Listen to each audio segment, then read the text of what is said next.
জীবনে ওই ছেলেগুলি বেশি কাঁদে যারা 10 জনকে নয়, একজনকে মনে প্রাণে ভালোবাসে।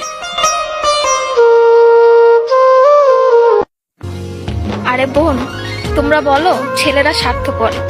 ছেলেরা 200 টাকা একটা মেয়ের দেহ পাবে জেনেও তার ভালোবাসার মানুষটার জন্য পাগলের মতো কান্না করে।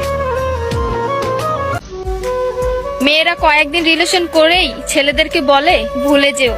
আরে বোন, ভুলে যাওয়া যদি এতই সহজ হতো তাহলে কি রাস্তাঘাটে এত পাগল পড়ে থাকতো?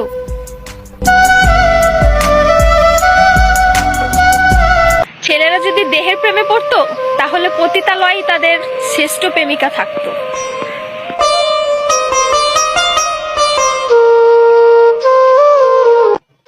যে ছেলে তোমাকে জান, কলিজা, পাগলি বলে ডাকে, ভেবে নিও সে ছেলে তোমাকে শুধু গার্লফ্রেন্ড না, তার জীবন